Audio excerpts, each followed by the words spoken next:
and olives.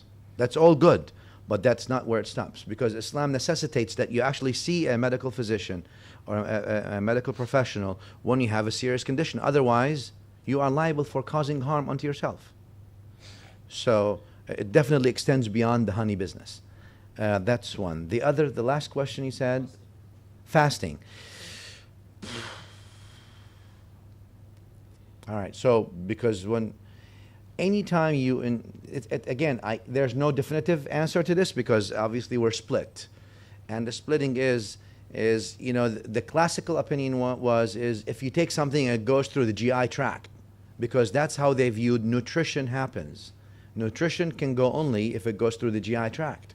But as you know, I mean, we can inject we can hook someone on glucose for a long time without anything else, in a sense. So, in my view, if it's nutrition and we're sustaining the patient has lost that day, and they need to make up, or they just need to make kafara permanently if their condition is chronic, and Allah knows best. So I view any time that you're taking anything that leads to nutrition, you're actually taking, it's another source of food. It's going through the blood directly rather than going through the GI to the intestines and then onto the blood. So you're just going straight to the blood. That's how I view it. So if it's nutrition, I view it, yes, you've broken the fast, and Allah knows best. No. Yes.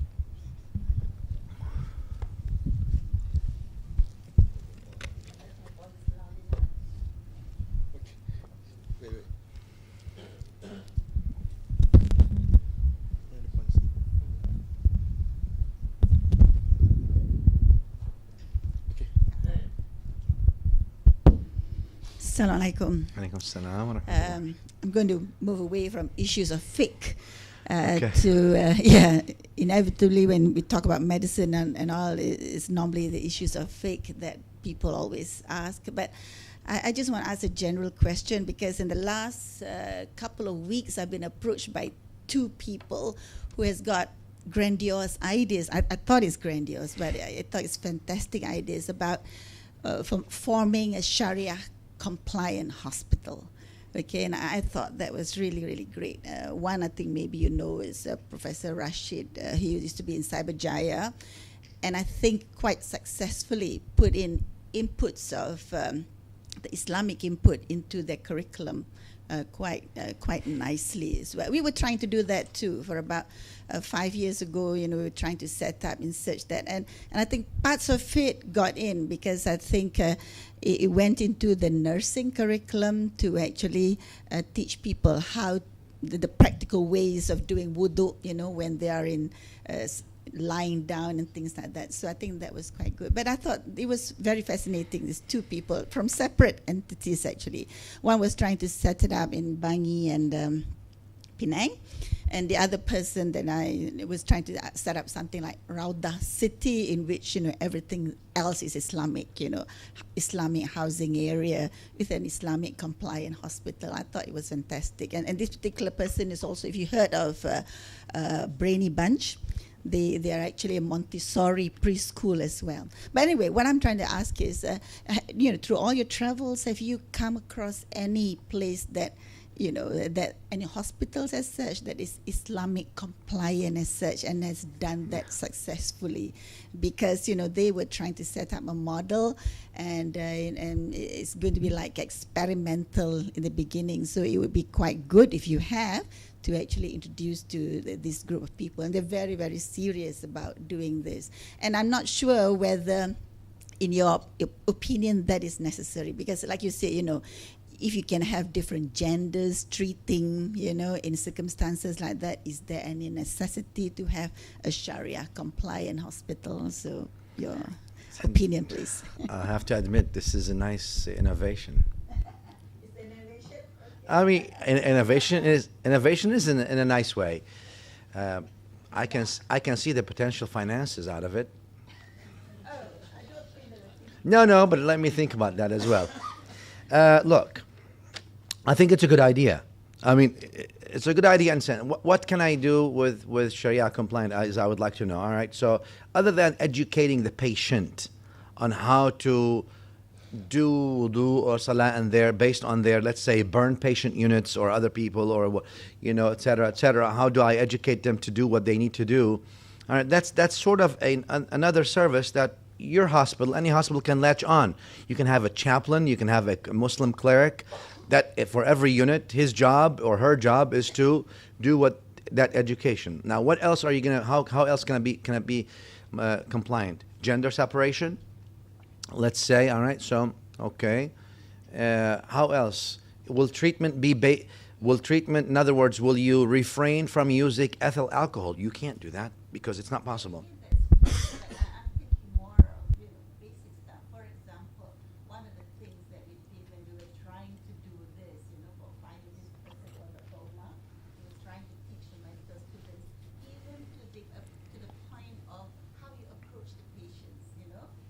Okay. The Malaysian way, if you actually approach a patient, is dah makan, which means have you eaten? So he was trying to change the students in such a way to say that when you meet them, you have to give salam. Okay, first of all, I mean, it's so basic, and then you just have to ask them, have you done your salah? Can I help you with the salah? Things. So it's actually the approach rather than. So, and the physician does that?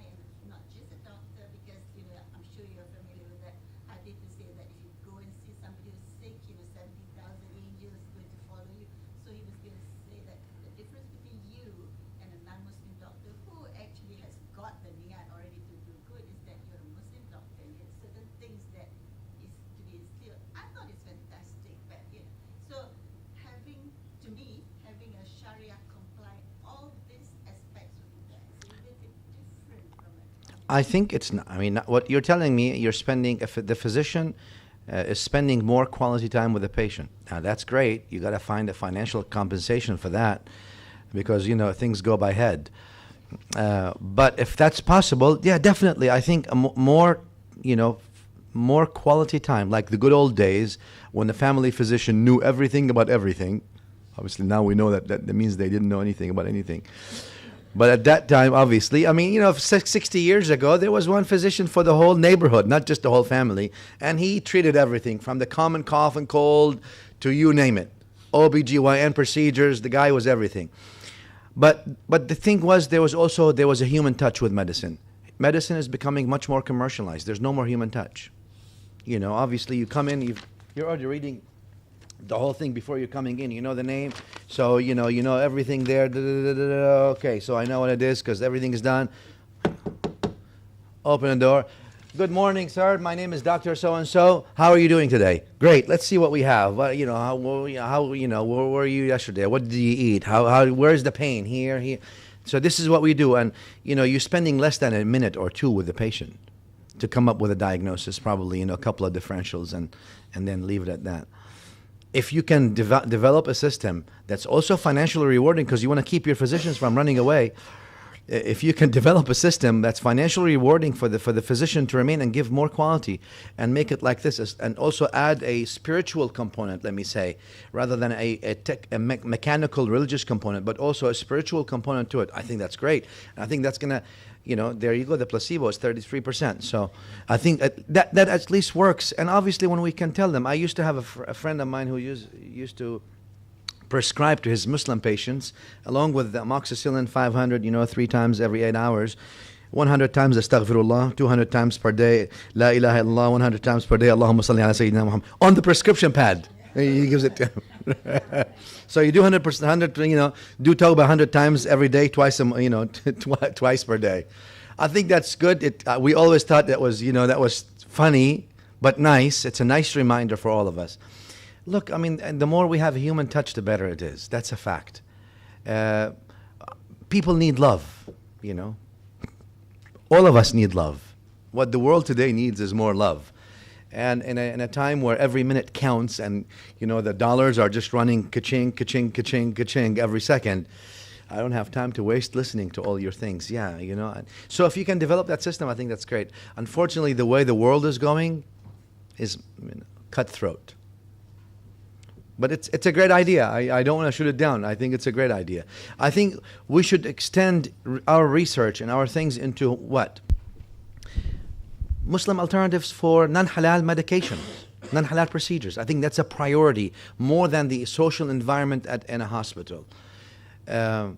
You know, these things that are based on, you know, bovine, these things that are based on ethyl alcohol, can we find other things? I mean, that's where we can actually go and give alternative things to medicine. Halal, that's Islamic Sharia compliant, really. I think that's great. I think that's great.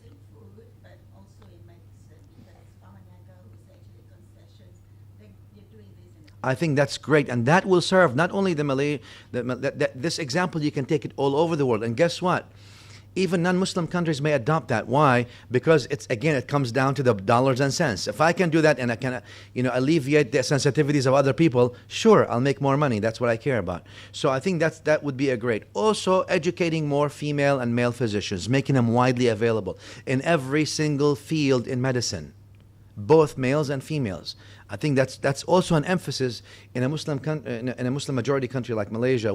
I know you're a diverse country, and that's great, but in a Muslim majority country, you're a Muslim majority country. I think we need to emphasize and recruit the best brains and minds from both genders and try. I know I don't like to do affirmative action things. I don't like to say there's a set number for males, set number for females. That business is no good. But I think we need to encourage males and females to go in every single field, you know, and just saturate it and become both as experts in the field, and that's good. Assalamualaikum warahmatullahi wabarakatuh. I'm Ina from anesthesiology. I've just gonna you pump drugs all the time. I'm just gonna update a bit about how Hospital University Malaya, University Malaya Medical Center is currently trying to be a hospital, a Sharia compliance hospital. In fact, at the moment, there is a board, there is a committee in the hospital looking into this perspective.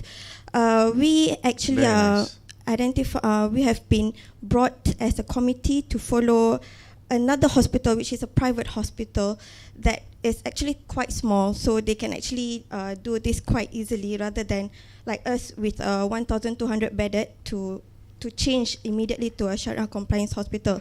But I know it's small baby steps, but we have started with things like, because Salah is very important to everybody, it's wajib.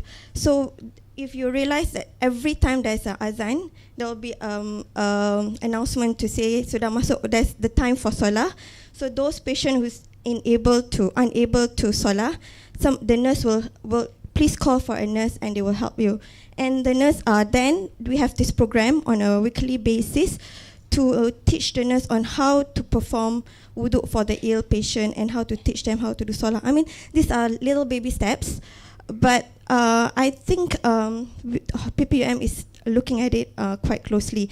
And some other example is like looking into medicine. You know, we are so used to tell to patient, please take your medication twice a day, first in the morning and later at night. Instead, we're trying to convert them to say something like, take it after subuh, after Isha, or something related to the Salah time. That is purely on administrating and nursing care. But we are hoping that we can insert this into a curriculum, which I think University Islam Malaysia, Antarabangsa, UIA, has been doing it in their syllabus, putting Islamic basis teaching, like what Professor just said about how you deal with the patient with the most, I mean, it's just correct to be courteous, but to make it like with all the niyat and all that, which I think we haven't started yet in our center, as I understand. So there are some moves in the hospital to do it, and hope it will work in near future. I mean, like I said, I think it's a great idea. Like, you know, anytime you bring, because the patient comes to you, as you know, from the prophetic narratives, the patient is at their lowest psychologically, at their lowest immune system as well, that all these things that whatever, right? So these things definitely will help. It'll help you, number one, like the professor mentioned, you'll be rewarded for what you're doing anyway, not just earning money. It's not just a way of making a living, but it's a way also of pleasing the Creator. That's the whole point that we're in medicine anyway. I mean, we all went to medicine with the intention, not just so we can have a living, but the intention so we alleviate the suffering of other people and try to please Allah subhanahu wa ta'ala through it. That's the bottom line. So the more you can bring this niyyah and this intention within you while you're treating people, the better it is. Obviously, it affects you positively and affects the patient. And like you said, if you can do that and you can figure out that's a very nice, innovative way of doing it, let's say right after, instead of saying 3 times a day, every 8 hours, you try to put it throughout the day. I think that's a great idea. And if you can offer like spiritual things, that they can do, maybe spiritual programs, of some kind of chanting, some kind of, from the glorious book of Allah subhanahu wa ta'ala that you can do in the morning. I think that's great. That's great. And I think I have a firm belief that will impact the health of the patient without a doubt. Look, a smile impacts them. I mean, and that's a prophetic sunnah. Maybe in the hospitals we should say, your mere smile is an act of charity. Prophet Muhammad sallallahu alaihi wasallam. All right. So your mere smile as a physician, I know that but I worked in hospitals in Saudi Arabia. I did not see Sharia compliant per se the way you're describing it. I mean, we're just doing whatever we do in the U.S. or whatever we do in the rest of the world. But I mean, I think if we can apply some Islamic codes of ethics, of medical ethics, I think that would be great. And you can make a difference without a doubt. And financially also be rewarding. Why? Because patients feel comfortable. They say, all right, you know what? I know I have this condition. I know I need to go to a hospital. At least I go there. They remind me with Allah subhanahu wa ta'ala. They're nice. They smile. They're courteous. Yes, that's why I'm saying it's got multiple dimensions, I think, as a project. Allah knows best. Assalamu alaikum again. Thanks, Sam. The cardiovascular man. Yeah, comment and want your opinion about it. Yes, sir. Okay, the Prophet Muhammad sallallahu alaihi wasallam came to earth.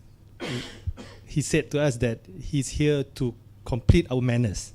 Correct. Right? So I think he's here just to complete our manners. So I think niyat and all comes under that manners, and the ethics and everything comes there. So that's where we're learning. But I think we have to accept that this world is a diverse place. Then my worry is if we just have a Sharia compliant in that manner, we are imposing ourselves onto people who are a bit uncomfortable with the whole thing.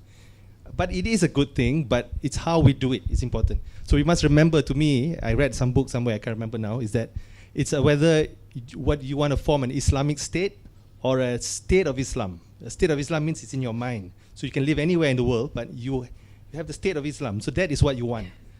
What am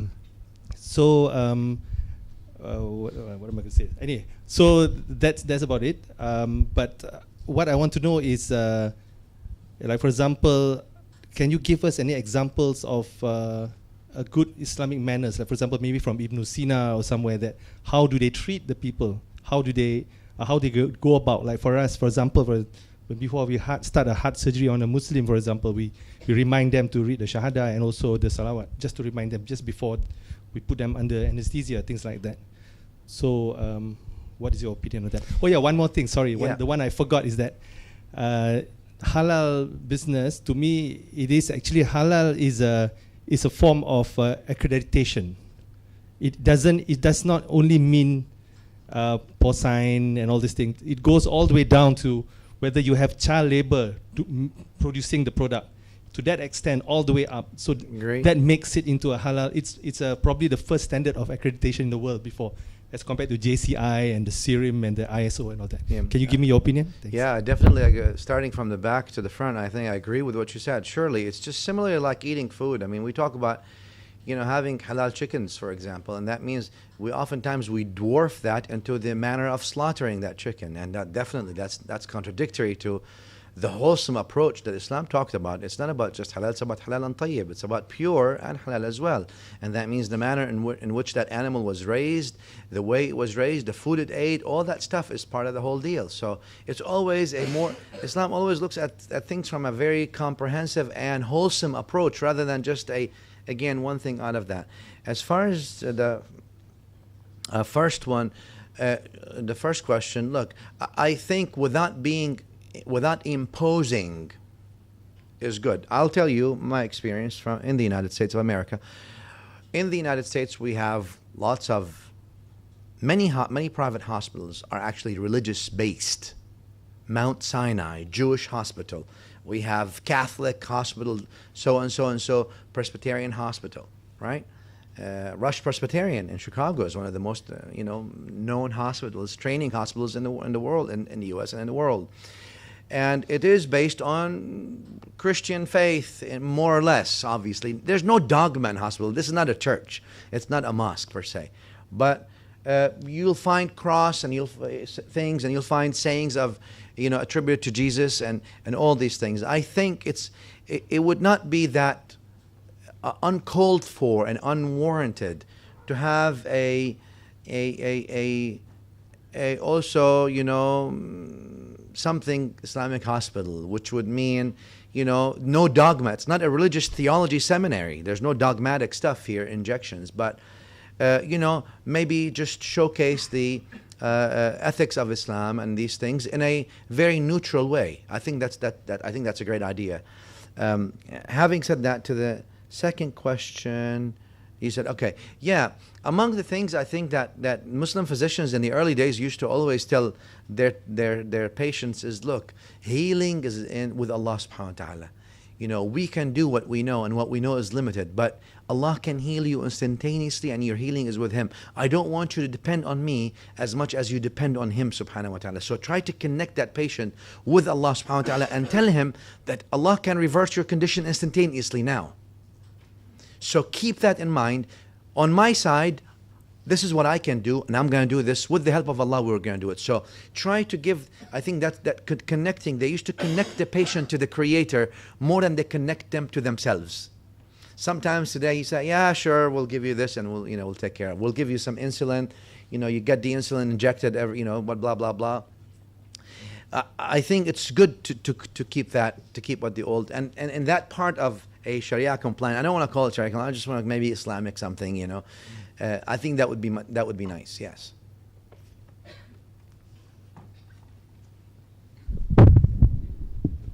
Assalamualaikum, Shaykh. Sorry, it's me again from the back. I thought I better use the mic. I wanted to ask a little bit more about what the nephrologist was talking about. From your interpretation, dialysis then would be permissible during fasting because they are not getting anything in, but they are taking things out, right? Yes. But what happens if you say have some infusion, including water, some medicine with water?